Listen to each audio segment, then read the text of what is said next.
আসসালামু আলাইকুম এভরিওয়ান, কেমন আছেন সবাই? Welcome to A brand new video. Gaming অথবা প্রফেশনাল ওয়ার্ক এই দুইটা কাজেই প্রসেসর এবং গ্রাফিক্স কার্ড খুবই ইম্পর্ট্যান্ট দুইটা কম্পোনেন্ট। এই দুইটা কম্পোনেন্ট সিলেক্ট করতে গিয়ে যদি কোনো ভুল হয় তাহলে পারফরমেন্সে বড় ধরনের ড্রব্যাক দেখা দেয়। আজকের ভিডিওতে আমরা আলোচনা করব এই প্রসেসর এবং গ্রাফিক্স কার্ড কী করে সিলেক্ট করতে হয় এবং দুইটাকে কম্বাইন করে কীভাবে সর্বোচ্চ আউটপুট বের করে নিয়ে আসতে হয়। তাহলে চলুন বেশি কথা না বাড়িয়ে সাবস্ক্রাইব করে এবং একটা লাইক করে দিয়ে ভিডিওটা শুরু করি। কম্পোনেন্ট সিলেক্ট করার আগে সর্বপ্রথম যেটা মাথায় রাখতে হয় সেটা হচ্ছে বটলনেক। বটলনেক হচ্ছে আপনার পিসিতে সিপিইউ অর্থাৎ প্রসেসর অথবা জিপিইউ অর্থাৎ গ্রাফিক্স কার্ড যে কোনো একটা পারফরমেন্সকে লিমিট করে দিচ্ছে। মানে হচ্ছে আপনার ওভারঅল পারফরমেন্স যে কোনো একটা কম্পোনেন্টের জন্য কমে যাচ্ছে। বটলনেক তখনই হয় যখন আপনি ডিফারেন্ট পাওয়ারের সিপিইউ এবং জিপিইউ একসাথে ইউজ করেন। এক্সাম্পল হিসেবে যদি আপনার প্রসেসরের তুলনায় গ্রাফিক্স কার্ড বেশি পাওয়ারফুল হয় তাহলে প্রসেসরের জন্য গ্রাফিক্স কার্ড সম্পূর্ণ আউটপুট দিতে পারতেছে না। অন্যদিকে উল্টোটাও হতে পারে, যেমন আপনার প্রসেসর যদি বেশি পাওয়ারফুল হয় তাহলে গ্রাফিক্স কার্ডের জন্য আপনার প্রসেসর তার সর্বোচ্চ আউটপুট অনেক সময় দিতে পারে না। এই জিনিসটাকেই বলা হয় বটলনেক। আপনি যতই চেষ্টা করেন না কেন এই বটলনেককে আপনি কখনোই জিরো করতে পারবেন না। আপনার সিস্টেমে অবশ্যই বটলনেক থাকবে, কিন্তু আমাদেরকে পিসি বিল্ডের সময় চেষ্টা করতে হবে এই বটলনেক যেন যতটা সম্ভব আমরা কমিয়ে আনতে পারি। গেমারদের জন্য পিসি বিল্ড করার সময় সর্বোচ্চ ফোকাস রাখতে হবে গ্রাফিক্স কার্ডের উপরে। মানে প্রথমে সিলেক্ট করতে হবে গ্রাফিক্স কার্ড এবং তারপরে গ্রাফিক্স কার্ডকে সাপোর্ট দেওয়ার জন্য অন্যান্য কম্পোনেন্ট। অন্যদিকে যারা প্রফেশনাল ওয়ার্ক করেন তাদের জন্য মেইন ফোকাস থাকবে হচ্ছে সিপিইউ অর্থাৎ প্রসেসর। আগে সিলেক্ট করতে হবে প্রসেসর এবং প্রসেসরকে সাপোর্ট দেওয়ার জন্য সিলেক্ট করতে হবে অন্যান্য কম্পোনেন্ট। মনে করেন আপনি পিসি বিল্ডের জন্য রাইজেনের 5600X প্রসেসরটি সিলেক্ট করছেন এবং গ্রাফিক্স কার্ড হিসেবে RTX 3060 8GB গ্রাফিক্স কার্ডটি সিলেক্ট করেছেন, কিন্তু পরবর্তীতে আপনি কিছু বাজেট ইনক্রিজ করতে পারছেন।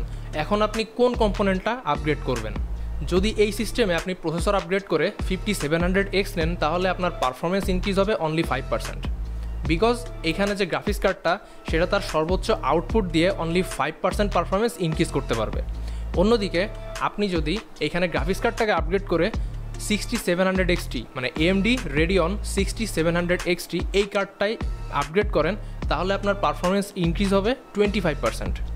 কারণ যে প্রসেসরটা আমাদের রয়েছে 5600X এই প্রসেসরটা RX 6700XT এই গ্রাফিক্স কার্ডটাকে সর্বোচ্চ সাপোর্ট দিতে পারবে, যে কারণে 25% ইনক্রিজ হবে পারফরমেন্সের ক্ষেত্রে। আশা করি আমি যেটা বোঝাতে যাচ্ছি সেটা আপনারা বুঝতে পেরেছেন। এখানে আরেকটা বটলনেকের কথা না বললেই নয়, সেটা হচ্ছে জিপিইউ VRAM অর্থাৎ আপনার গ্রাফিক্স কার্ডে কত জিবি VRAM রয়েছে সেইটা। উদাহরণস্বরূপ আমরা যদি RTX 3060 Ti 8GB এই গ্রাফিক্স কার্ডটার দিকে তাকাই তাহলে দেখব এই গ্রাফিক্স কার্ডটা কিন্তু যথেষ্ট পাওয়ারফুল যে কোনো কাজ করার জন্য, এমনকি গেমিং বা প্রফেশনাল ওয়ার্ক যেটাই বলেন না কেন যে কোনো ধরনের কাজ করার জন্য গ্রাফিক্স কার্ডটা যথেষ্ট পাওয়ারফুল। কিন্তু রিসেন্টলি রিলিজ হওয়া AAA টাইটেলের গেমগুলোর দিকে লক্ষ্য করলে দেখতে পারবেন এই গেমগুলো রিকমেন্ড করতেছে 12GB অথবা 10GB VRAM-ওয়ালা গ্রাফিক্স কার্ড, যে কারণে যথেষ্ট পাওয়ার থাকা সত্ত্বেও VRAM লিমিটেশনের কারণে এই RTX 3060 Ti গ্রাফিক্স কার্ডটা তার সর্বোচ্চ আউটপুটটা দিতে পারতেছে না। তাই পিসি বিল্ডের সময় অবশ্যই এই VRAM-টাকেও কনসিডারেশনে রাখবেন। পিসি বিল্ডের সময় আরেকটা বিষয়কে আপনাকে মাথায় রাখতে হবে, সেটা হচ্ছে ফিউচার প্রুফিং। অর্থাৎ আজকে পিসি বিল্ড করলে আপনি কতদিন পর্যন্ত এই পিসিটা কোনো ধরনের ঝামেলা ছাড়া ইউজ করতে পারবেন। আমার সাজেশন থাকবে যদি আজকে পিসি বিল্ড করেন তাহলে অ্যাটলিস্ট যেন 3 থেকে 4 বছর রিল্যাক্সে পিসিটা আপনি ইউজ করতে পারেন, এমনভাবে পিসি বিল্ড করা উচিত। 3 থেকে 4 বছরের এই টাইম পিরিয়ডটা মাথায় রাখলে আমার সাজেশন থাকবে সর্বনিম্ন 6 কোর 12 থ্রেডের একটা প্রসেসর সিলেক্ট করা। এটা ছিল গেমারদের জন্য। আর যদি আপনি প্রফেশনাল ওয়ার্কার হয়ে থাকেন তাহলে সর্বনিম্ন 8 কোর 16 থ্রেডের প্রসেসর সিলেক্ট করার জন্য আমার সাজেশন থাকবে। গ্রাফিক্স কার্ড সিলেক্ট করার জন্য আমার সাজেশন থাকবে অবশ্যই রিসেন্টলি রিলিজ হওয়া গ্রাফিক্স কার্ডগুলো সিলেক্ট করতে হবে। মানে আপনি যদি AMDর দিকে যান তাহলে 6000 সিরিজের নিচে যাওয়া যাবে না, আর যদি আপনি NVIDIAর দিকে যান তাহলে সর্বনিম্ন আপনার 3000 সিরিজের নিচে যাওয়া যাবে না। অর্থাৎ RTX 2000 সিরিজ যেমন 2060 2070 2080 এই কার্ডগুলো সিলেক্ট করা যাবে না। আপনার 3000 সিরিজের কার্ড সিলেক্ট করতে হবে, যেমন 3060 3070 3080 3090 এই ধরনের কার্ডগুলো। আর গেমারদের জন্য একটা ছোট্ট সাজেশন দিয়ে রাখি, সেটা হচ্ছে গেমারদের জন্য এই মুহূর্তে AMDর গ্রাফিক্স কার্ডগুলোই বেশি সুইটেবল বলে আমার মনে হচ্ছে, বিকজ আপনি রিসেন্টলি রিলিজ হওয়া NVIDIA কার্ডগুলোর দিকে খেয়াল করলে দেখতে পারবেন যে মিড রেঞ্জ অথবা হায়ার মিড রেঞ্জের কার্ডগুলোতে তারা 8GB VRAM দিচ্ছে। এইটা আসলে 2023 সালের রিলিজ হওয়া গেমগুলোর জন্য একটু কম হয়ে যায়। আপনি গেম খেলতে পারবেন না তা না, গেম খেলতে পারবেন, কিন্তু আপনাকে সেটিংস কমায় খেলতে হবে যাতে আপনি 8GB VRAM দিয়েই গেমটা প্লে করতে পারেন। কিন্তু ট্রিপল রেটিংয়ের গেমগুলো কিন্তু অলরেডি সাজেস্ট করতেছে 10GB 12GB 16GB VRAM। যে কারণে এই এনভিডিয়ার কার্ডগুলো গেমারদের জন্য এখন রেকমেন্ড করা যাচ্ছে না।